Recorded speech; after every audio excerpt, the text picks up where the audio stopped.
Hello and welcome to Demos on the Radio. Ooh. I'm All My Pies. And I'm Torraine is Ruined. And we're two friends and independent artists making a show about the music we're working on. And the music that we love. And on today's show, we're discussing a song, artist, or album that scared us. Ooh.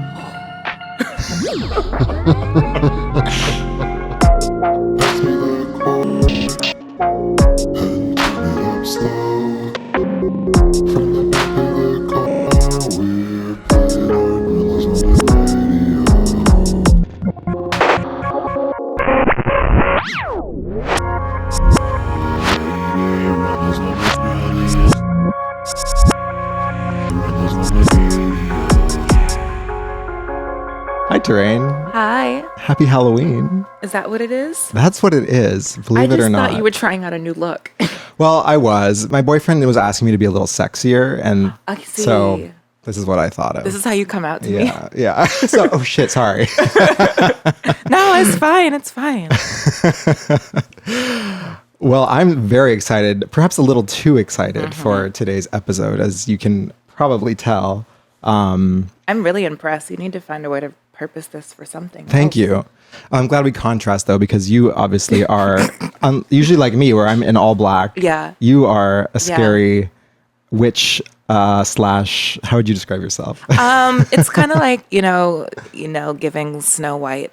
Yes. Like, like Maleficent when she's in her like old lady hay taking apple form. Right. See, like, it's just a hood and whatever, But make it 2025. Yeah, I'm just chic. I can't control it. Agreed. I agree. I almost didn't. I usually put concealer under my eyes and on my eyelids. Yeah. And I almost like left it off. But then I was like, I'm too vain for this. I don't want to look tired. But it would have given like old, like haggard witch. Yeah. Because I had like raccoon mask basically. Okay. But I was just like, I'm not this girl. Not for Halloween. For a music video, maybe. But not for Halloween. Halloween doesn't deserve that kind of authenticity.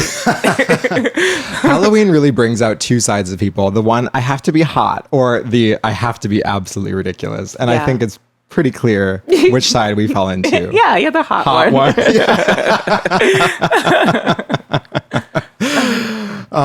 Well, today we're discussing a song, artist, or album that scared us.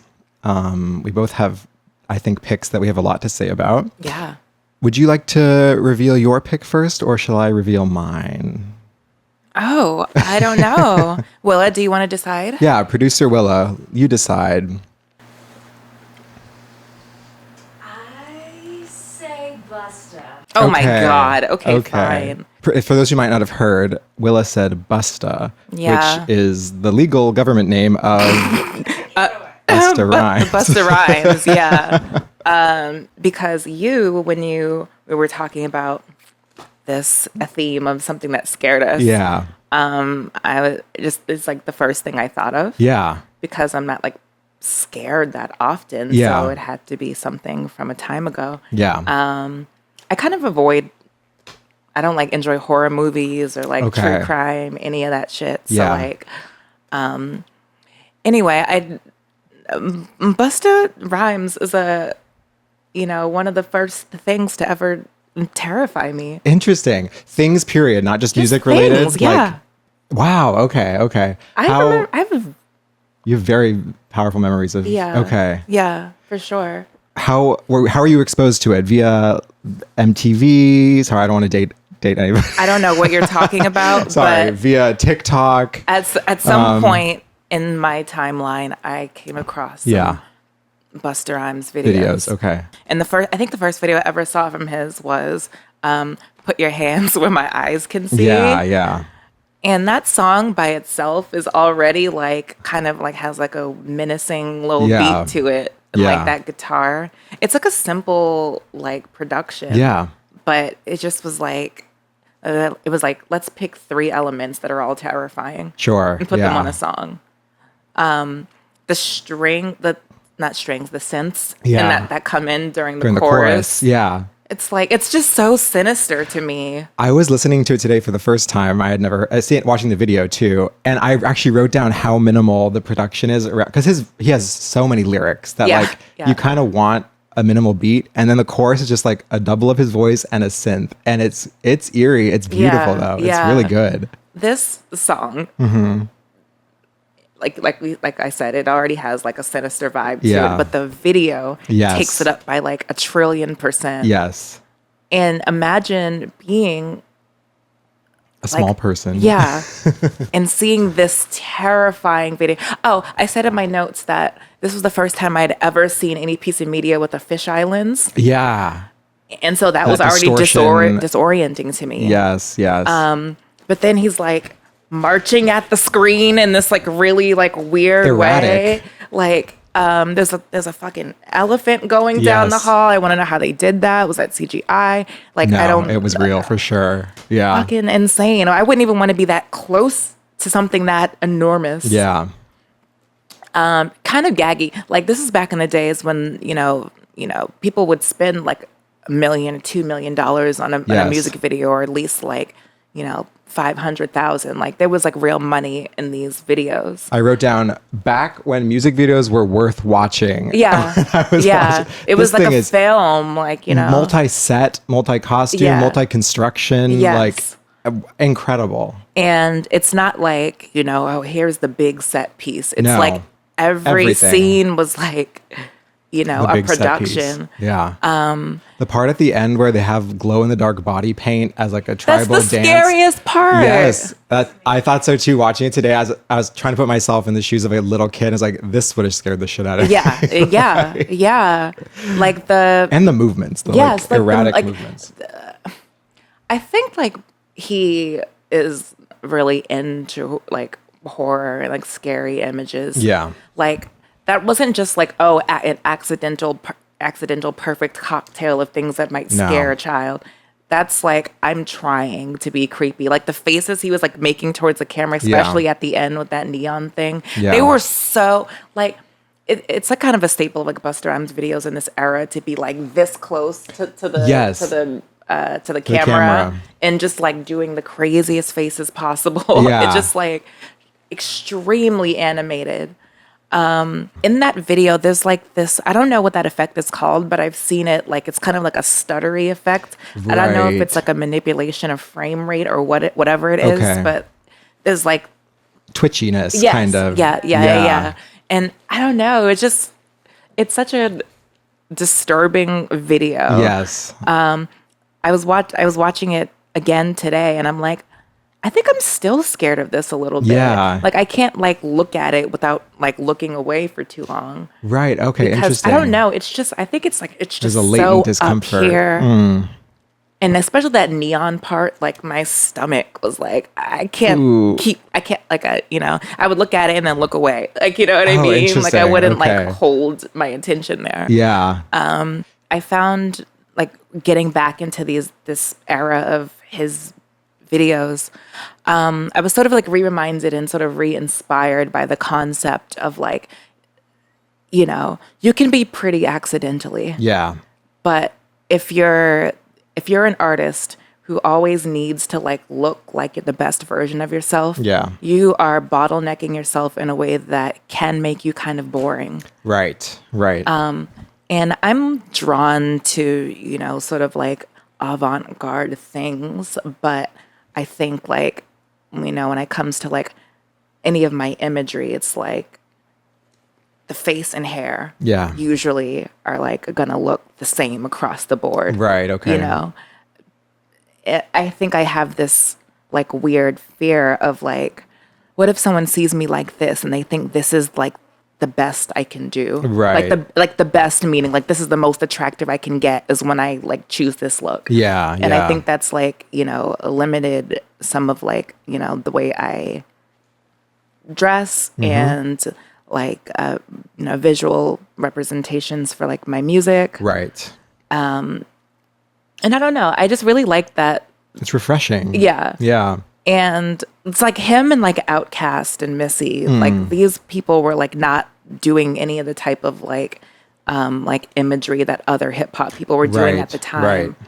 Right. So even if it's not about looking hot, it's just, in the time they were like the weirdos doing weird shit. Andre 3000 has a wig on. What's going on? You know what I mean? Right.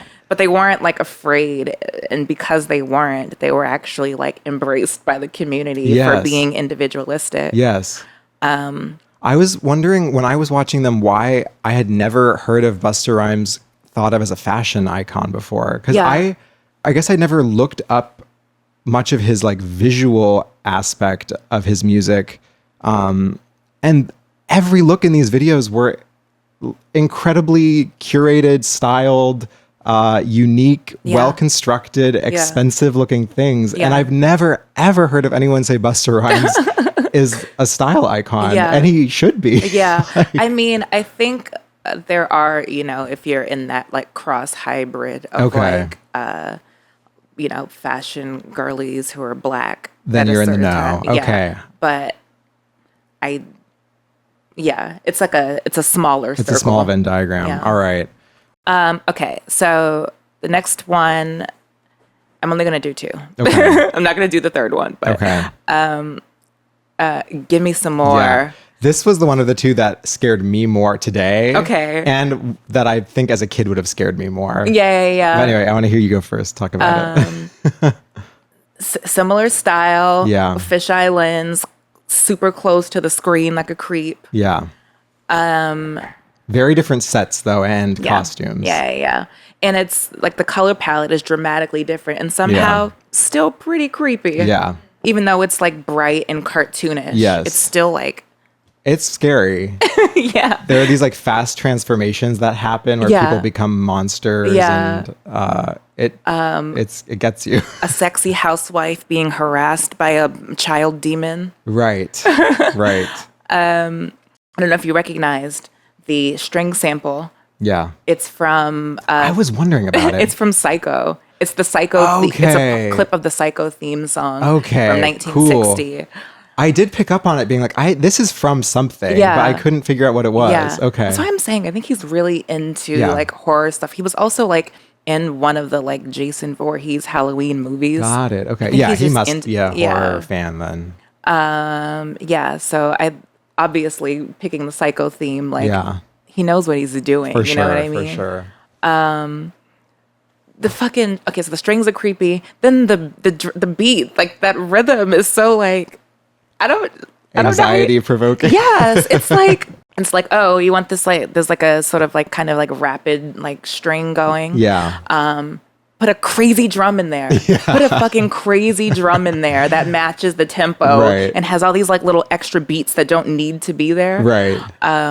And then Busta comes in and then matches the drum pattern with his vocals. Delivery. Like everything is just so like rapid fire. It's kind of like I don't know. Too many cups of coffee. Yeah, no, exactly. There was nothing in the construction of that song that wanted you to feel comforted. Yeah. It was like, this is a really fast moving bullet train. Like get on it. Like hurry up. Like, you know what I mean? Right. I just thought that was such an interesting choice that it was all just like that same speed. Right.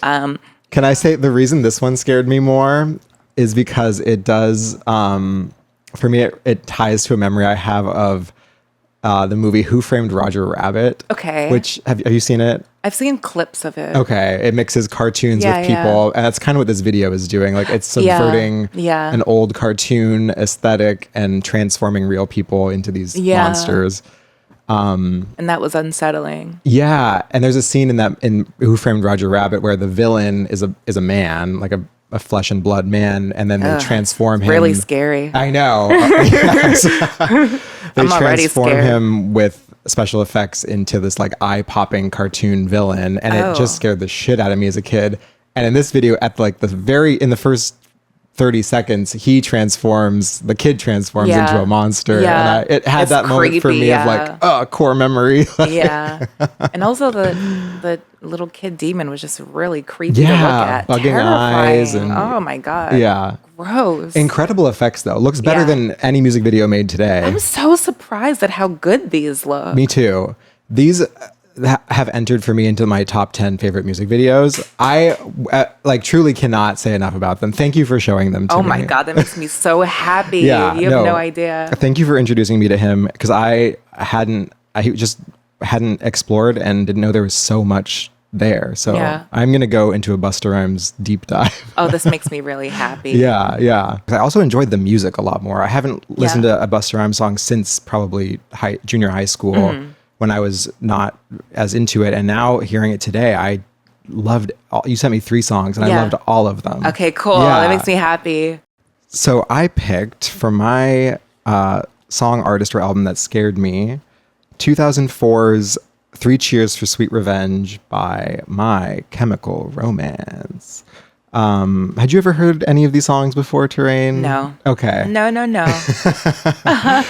I'm not surprised, but this album is, for me, if you were to save one piece of a genre for emo, it would be this album for me. Oh, okay. I think it's still a good album. It still is squarely like of that time and of that era, but has more teeth than most emo records, I think, do. It's definitely campy and silly, and like the violence of this record is a very heightened, almost cinematic sort of violence. Okay. But it's not emo in the sense that people think of emo as like whiny, you broke my heart.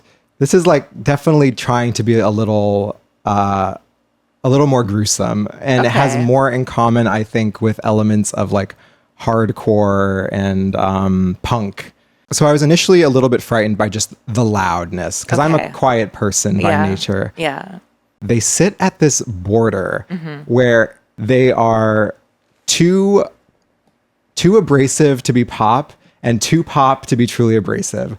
So hardcore people hate them. Punk, like deep punk people hate them because they are considered pop sellouts. Interesting. And pop people hate them. Well, they were like on TRL and stuff, right? Oh yeah, they became big like music video artists, but not derogatory.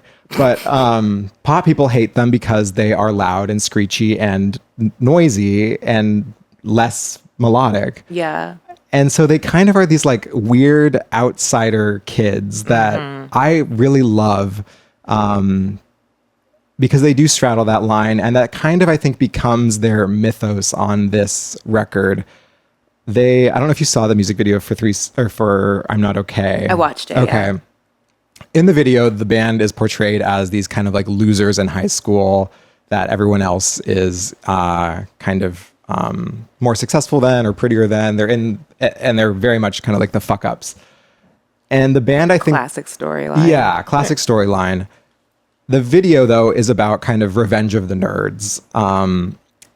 And they, I think, kind of took on as a mantle this, we're not that cool.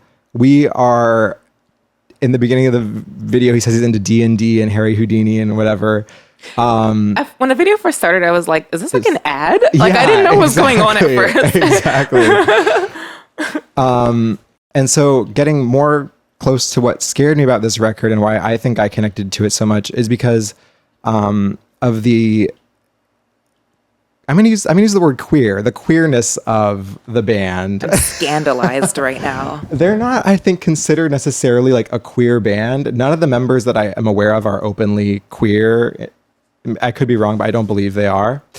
But they always kind of took on the like willingness to be considered queer. Yeah. And not in a way that felt performative, because it was not cool at that time. Right, yeah. It was, you will get punched if you look like a F slur.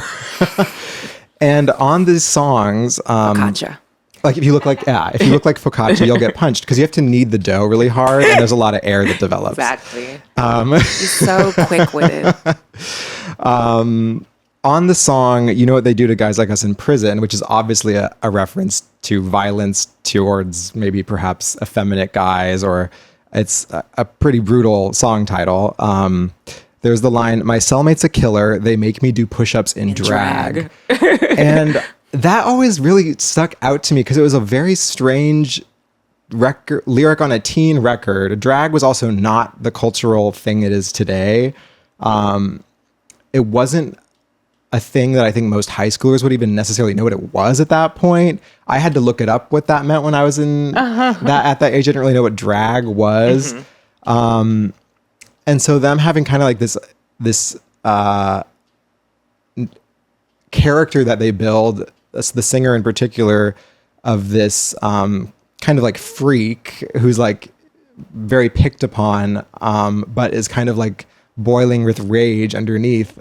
I think at that age, if you're kind of like a weird high school boy, which I was, it becomes a little bit inspiring in a very dark way of like, this person is so not cool and is so victimized, but is taking their power back in a very dangerous way. Like, this person is a very violent person, not someone exciting to emulate. But there is an element of excitation. Is that a word? Excitement. Where you, I mean, who hasn't, if you've been at all bullied, kind of fantasized about taking revenge on the bully in some horrible way? Yeah, like, I think that's why, you know, were drawn to those kinds of bands. Exactly. You know? And I think this is that band. This is the Nerds Get Revenge band. Yeah, that makes sense. And you kind of get that later on the song Thank You for the Venom, almost inviting violence upon themselves. To me, felt really scary. I was like, that's a scary thing to say out loud, to like kind of stand up and be like, no, hit me. No, really like attack me and like watch what you're gonna get. And it's erotic. For me, there's a scary power of like, I wish I could be that strong as a teenager at that age. It's like the Joker scene in The Dark Knight when Batman's beating his ass in the interrogation room and he's like cackling. Right, exactly. This figure kind of pops up throughout culture. I think the Joker's a good example of the put upon person who decides to make themselves even more the target, and understand that they still have a weird power in that, and that they can actually get back in a way that's very destructive. I'm not saying like people should be out seeking revenge, but this speaks to the part that I kind of was scared of in myself of like, oh, there is some little part that wants the bloody revenge, and everyone goes down with me. That's what this record is to me, is the fear of I'm taking the whole place down with me. The whole school's burning down. I'm picking up what you're putting down. Yeah. I got it. Yeah. I got it. That makes sense. That makes sense. So that's why I was scared of it, because some part of me really enjoyed it, and still does. Yeah. And I don't think the band are violent people. I think that whole thing is like, you know, people who are like, the music is calling for violence. I don't think that's what is being done at all. I think it's though exorcising those fantasies. Yeah, that's what I was gonna say. I think it's the similar. Like I think, like you and lots of people connect to that. Yeah. And it feels like cathartic, I guess, to even like think about. it. And yeah. I think that's probably why it was created in the first place. Exactly. I think so too. Teenage angstness is. It's a teen record. Baked in. It's baked in. I feel like it's not subtle. Yeah, I feel like there's so many. I feel this way about Fall Out Boy. I'll never know what it feels like to listen to them as an adult. Right. So like, I don't know. There's certain things. I still listen to Fall Out Boy albums all the time. Yeah. But maybe, you know, if I played them for someone who'd never heard them before, they'd be like, "This is the cheesiest shit ever." Yeah. Yeah. Yeah. That's kind of probably where this falls too for some people. Anyway, yeah, My Chemical Romance. Three Cheers for Sweet Revenge. Creeped me out as a kid, and I still like it today. And you're not creeped out by it anymore? I'm not creeped out by it anymore. I am creeped out by some of the like violent imagery on it. There are certain like references to violence that I personally would feel uncomfortable writing myself. And I think there's a lot of that on this record. There's a lot of fantasy that is not like firsthand. It scares me in that way where I'm like, I couldn't write this. Yeah. Okay. Got it. And I guess we'll go into demos. Shall we get into the sharing portion? Tell me why I literally forgot about demos. My song is so close to being done that it's almost not a demo. At least I think it's kind of done. Yeah, that's my MO. Go on. Yeah. Because I've been sitting on it for a while, saving a creepier thing for not that any of my songs aren't that creepy, but like some are less. This one I think is a little creepier. It is called Drying Out. You always have a good little name. Thank you. And I'm not going to say a lot about it. I want you to just hear it. But I'm excited about it. and it's more of an instrumental thing, but there's enough lyrical content, but you have to pay attention pretty closely to the lyrics. Great setup. To pick them out. Great setup. All right, drying out.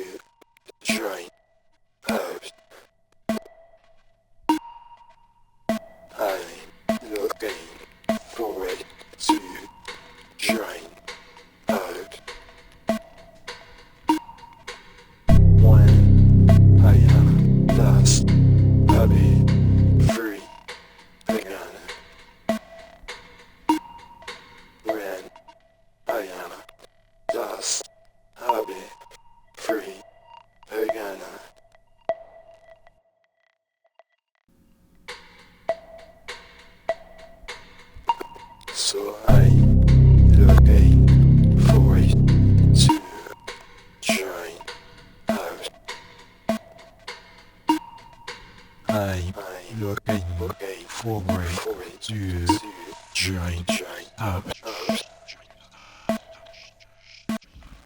With the very breath I evaporate. With the free breath I evaporate. When I am ready, I'll be young again.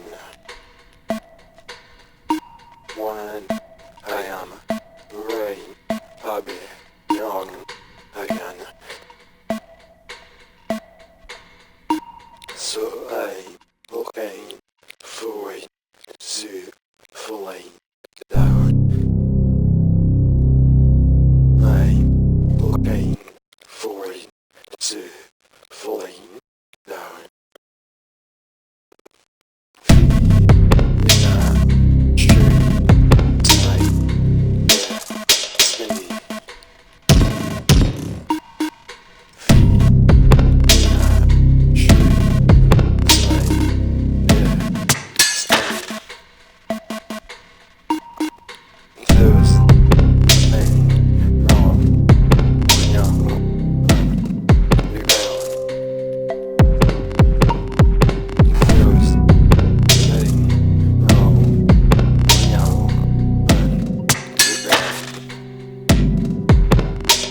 So I'm looking forward to burning out.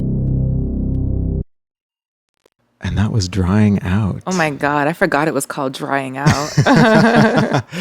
Yeah, it's got words, but they're not quite normal words. Okay, yeah. It's not quite normal language. That was going to be one of my questions. Yeah.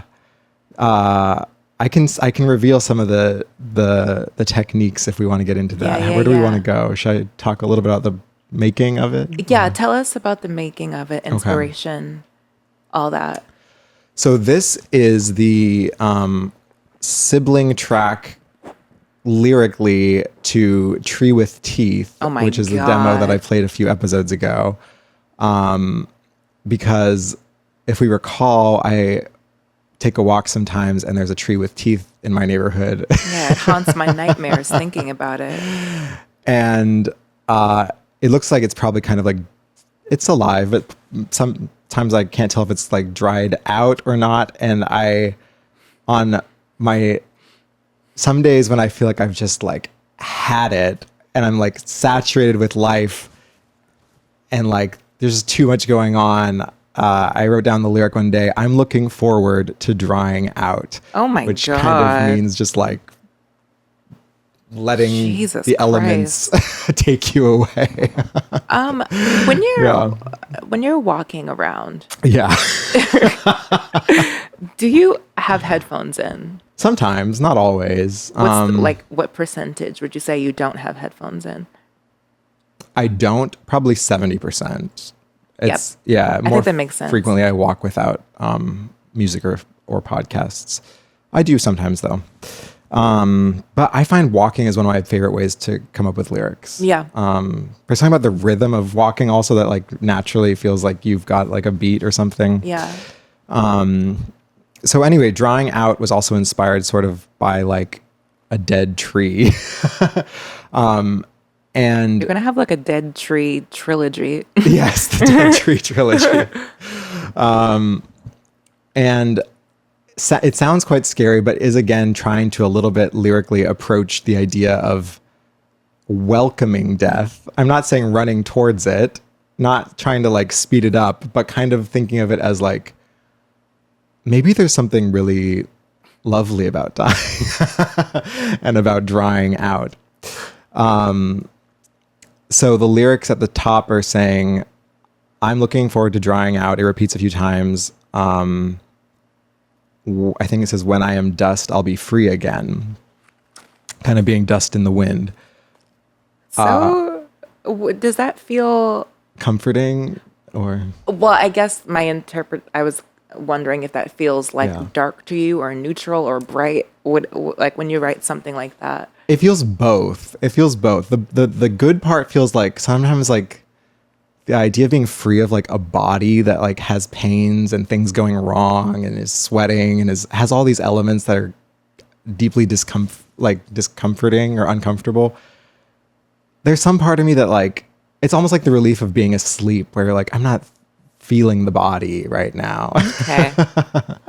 That's kind of what it is. Okay. And like picturing that maybe there's something lovely about, not that you will feel like dust in the wind, but like suddenly that's not my problem anymore. What the body becomes is not my problem. Okay. But there's also like a deeply uncomfortable part about it too, of like getting to there doesn't necessarily sound like a great thing to have happen. Yeah. And so later there's also the lyric, feeding a tree is my destiny, which is kind of like, again, very dark, but it's also like, what is wrong with lovely. You? What the fuck? It's Halloween, baby. I picked a banger. Okay, yeah. So that idea of like, you die, but then you get to like provide life to other things. There's something lovely in that. Not to Torraine. Triggering stuff. But anyway, the lyrics are not sung, they're spoken. But when I was just kind of like doing a straightforward spoken track and like whispering them, it sounded way too normal. And I was trying to think of like, I wish there was a way they could be reversed but still be intelligible. Okay. And so I had this sudden thought, inspired somewhat by the show Twin Peaks. Briefly, in the show, there is sort of a separate dimension in which people speak, but they sound off. It's not normal speech. It's stuttered and slow and weird, and the cadence is completely wrong. And it's very unsettling because you can tell it's just that like uncanny, like something's wrong here. Okay. And I had this moment when I was producing this where I thought, how did they do that? I wonder if they had the actors record the lines, reverse it, and then have them listen to the reversed sounds and deliver them that way. Oh shit. So for example, to say the word two, you would say oot, and then flip the audio to have it be again intelligible. And so I just tried it. I wrote down my lyrics. I'm looking forward to drying out. Recorded them, reversed it, and listened to hearing it say like meow, and then I memorized that. Okay, so I have to say meow, recorded that, and then unreversed it, and that's what we're hearing here. That's incredible. And when it worked, my mind was blown. That's incredible. And then I did some more research, and I found a clip of one of the actors on Twin Peaks rehearsing his lines like that, and I was like, that's how they did it. Holy shit. That's how they did it. That's amazing. That's how they did it. That's amazing. I felt so like smart. Yeah, that's incredible. Yeah. But it was also really cool. Like that's hard work for the actors. Yeah. It was hard for this too, because you have your lyrics, but you can't say them the right way. And there's a lot of little nuances to be like, okay, I didn't quite pronounce the G right there. I have to like go back and try it again. And this is just because you thought they were standard speech just sounded not creepy enough. I love that. That's so cool. Yeah. This is real like art making, you know? This is like a commitment to the craft. Thank you know? you. I think so. The lyrics are not supposed to be all that intelligible. I want people to have to like look up the lyrics to this one. But to have like sort of a understanding of like it's words, but like what is he saying? That's what in my note I said English question mark? Yeah. Producing songs without melody is way easier. You don't have to worry about being in pitch or anything like that. That's part of it. There's no singing. So like the vocals were like just creative production. It wasn't like as technical. I also feel like when I'm starting things as an interlude, even if they change, but like I always have so much fun doing those because there's not that like pressure. It's just like this, I made what I made here, you know. This one's like an art piece to me more than the other ones where they're songs. This one's just like a strange audio thing. Yeah. I love that. We'll leave it there and let Torraine have the stage. All right. My demo is one that's kind of, I mean, it's old to me, but it's also not done. I kind of just paused it and I'm going to come back around to it. Okay. Also, this might just be a demo that's like one of those like Torraine deep cut like type of things that doesn't fully exist as a release. Okay. Because kind of my intention is to completely change all of the music. Okay. Interesting. But I like how it exists now. Yeah, cool. So it'll just be an artifact on the internet. Cool. Okay. I love that. It's called Icarus. Icarus. It's supposed to be like the first like song with lyrics on the album. Okay, cool. Okay. Also, well, I'll get into it after. All right. This is Icarus. Yeah. Hell yeah.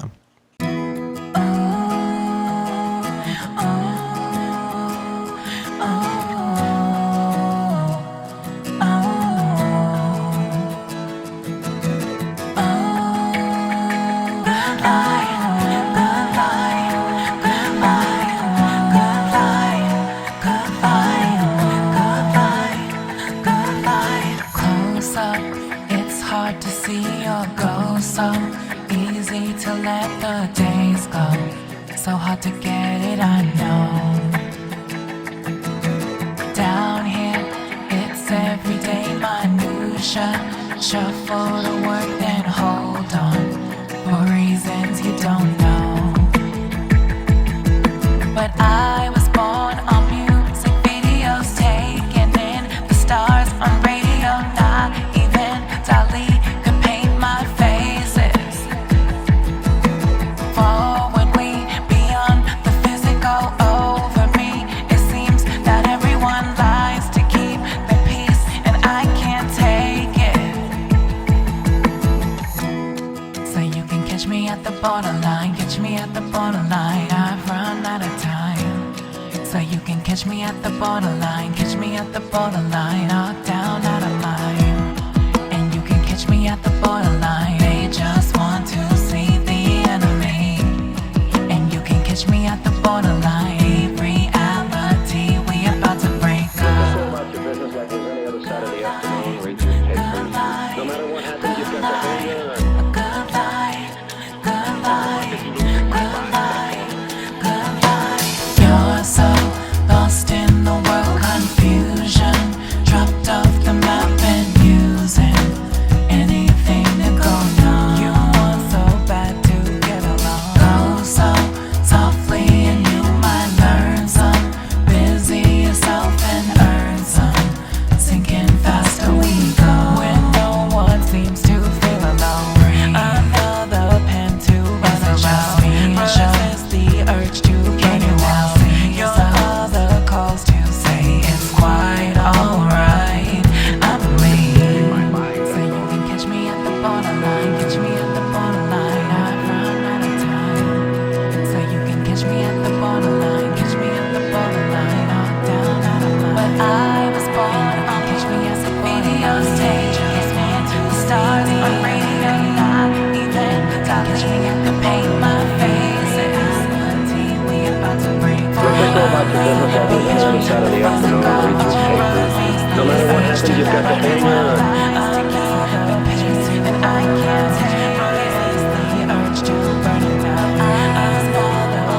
It's losing my mind, that's all.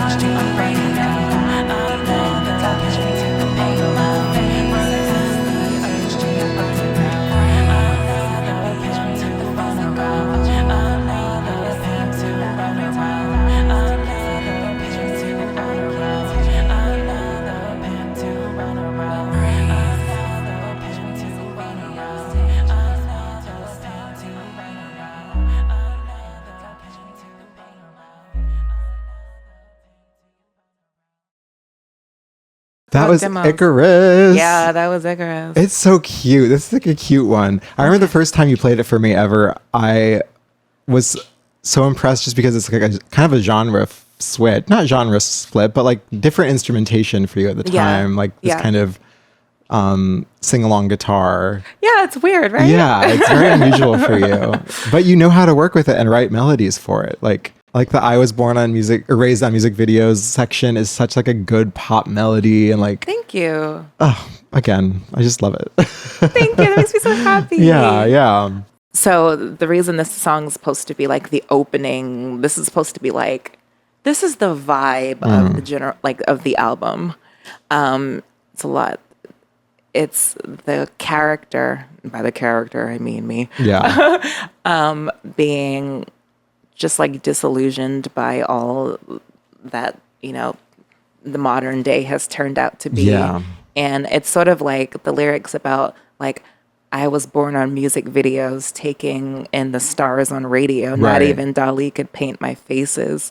It's like as a young person, a very, very young person, I think we were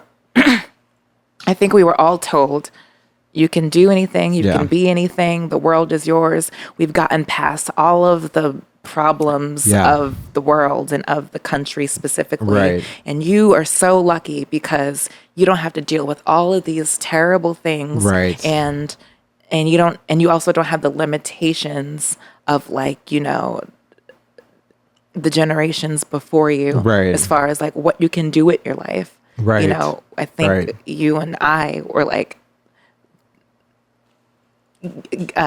you know, told from a young age, you could do literally anything you want. Yeah, definitely. And it's sort of like, I really internalize that.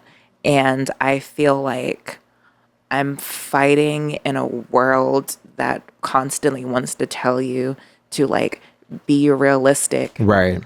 And I'm like, no, that's not a world I see for myself. Right. I'm not going to cut myself off at the knees. I'm going to aim for the moon and see where I land, but I'm not going to be like, I'm not going to tell myself I can't make it to the moon. Right. So that's essentially what the song is about. Just like feeling like I'm losing my mind trying to do a thing that feels so normal Yeah. and natural to me. And then sometimes it feels like the entire world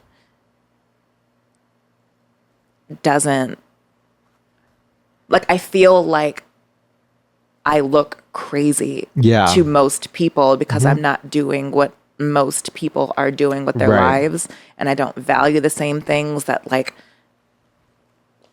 society tells you are the things that are the most valuable things in your life. Yeah. And being like, what happened to whimsy? What happened to you Right. could do Follow anything your you want to dreams. do? Yeah. Why are so many adults walking around crushed by circumstance? And the battle to like try to hold on to this, like, you know, the optimism of being like a young creative person Right. in a world that wants you to be anything else. Right. Having that dissonance does make you feel crazy, especially if you want to keep making art and can see that it is only valued in very limited, hard to reach contexts, usually involving fame and fortune. Exactly. Yeah. And also, everyone, even the most basic normie, interacts with culture, with art, with like paintings, with music, with film, with Yeah. television, with hair and makeup and fashion. Yeah. And yet and still I feel like it's like, you know, this kind of thing is like devalued. It's not seen as like a serious thing.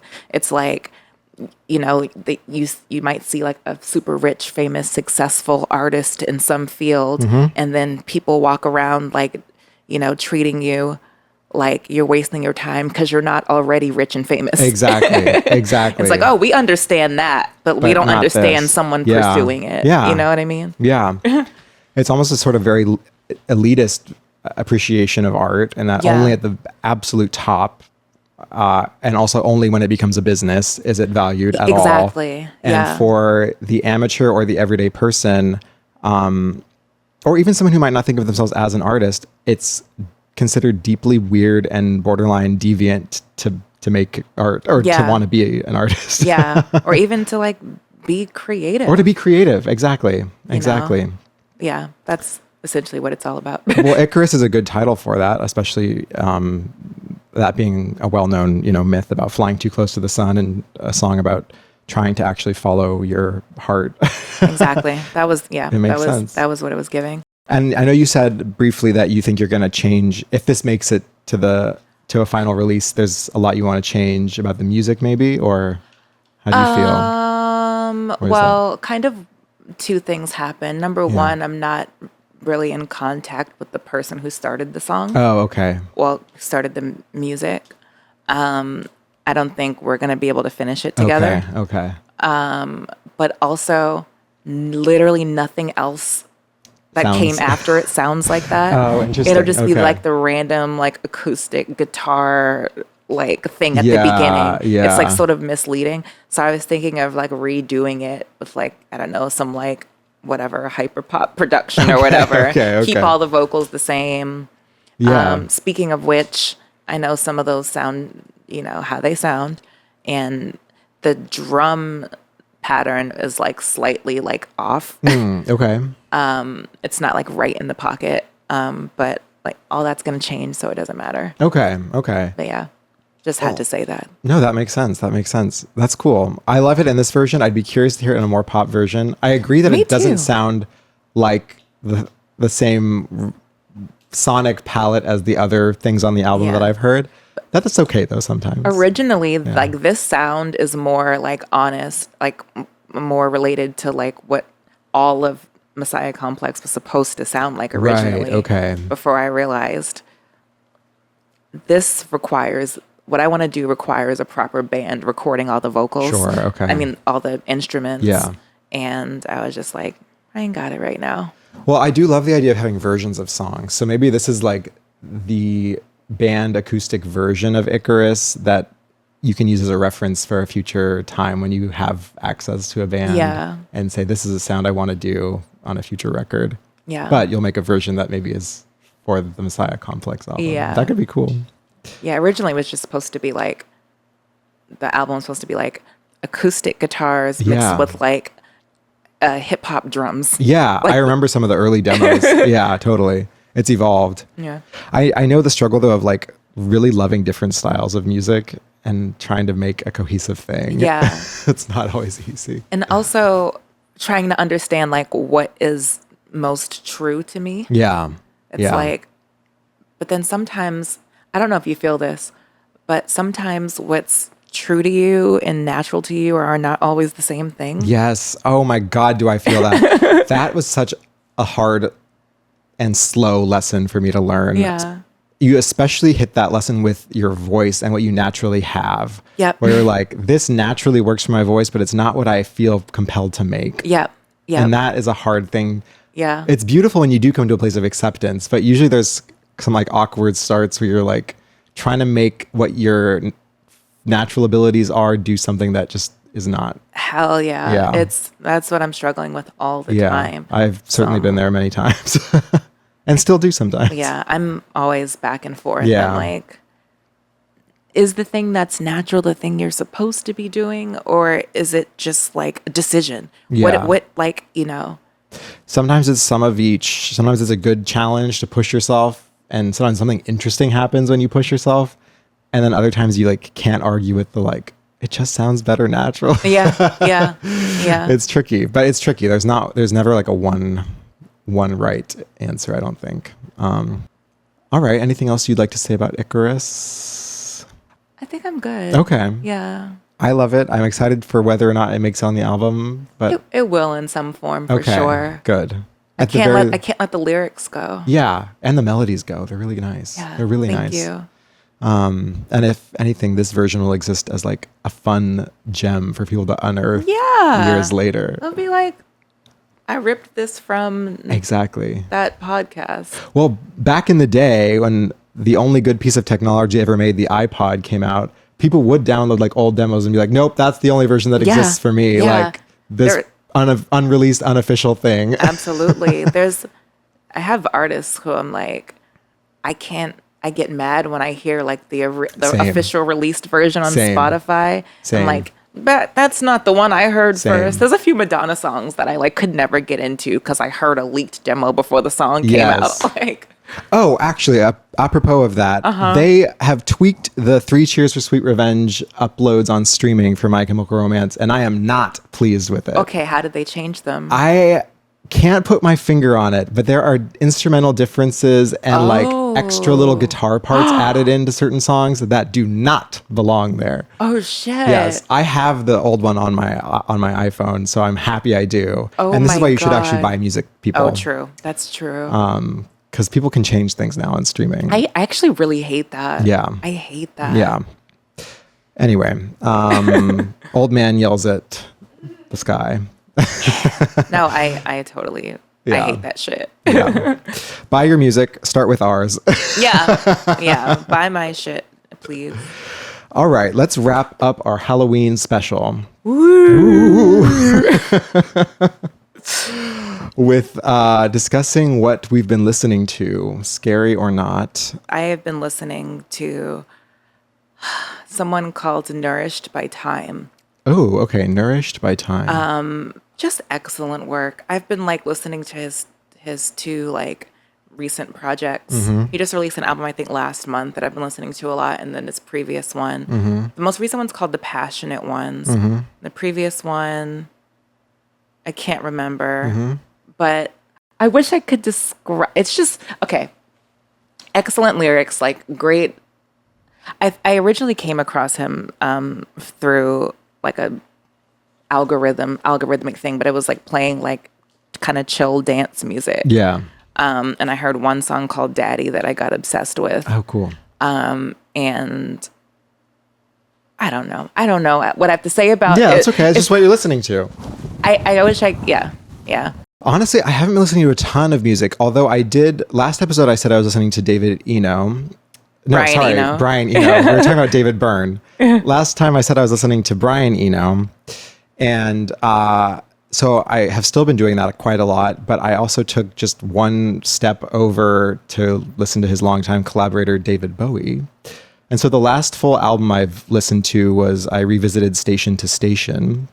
The Super Coke album. The Super Coke album, very weird. One of his least cohesive and very short. Yeah. But it has one of my favorite pieces of music he's made, which is a cover of Wild as the Wind on it. I forgot that was a cover. Oh, it's beautiful. Yeah. I love the version with Nina Simone too. I don't know if it might be her song or it might be a really old song that even she covered. But his cover of it, I really enjoy. Yeah, great stuff. Yeah. By the way, well, if you don't know, Station to Station is the album that he says he had no memory of recording. Yeah.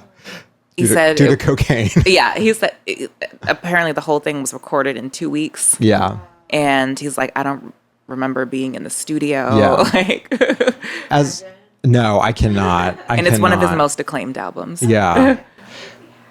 It's not one of my favorites in terms of him as like just an album, but there's certainly gems on it. I mean, it's David Bowie, so there's gems.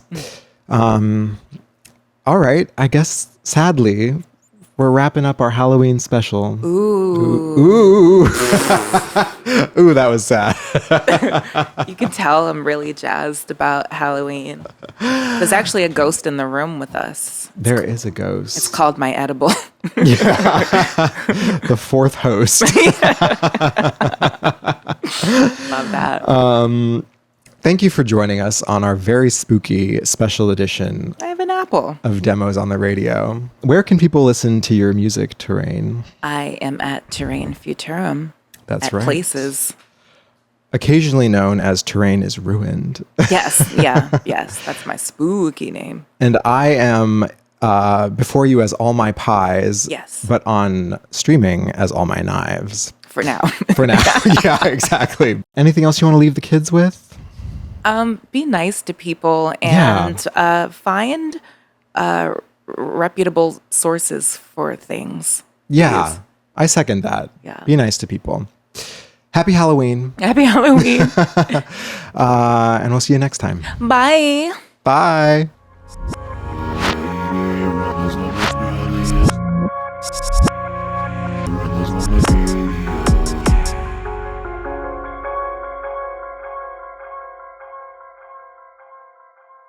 Oh my God, the pressure. I know. We'll get into it. Pressure. Just pounding around. Exactly. God, really? Get out.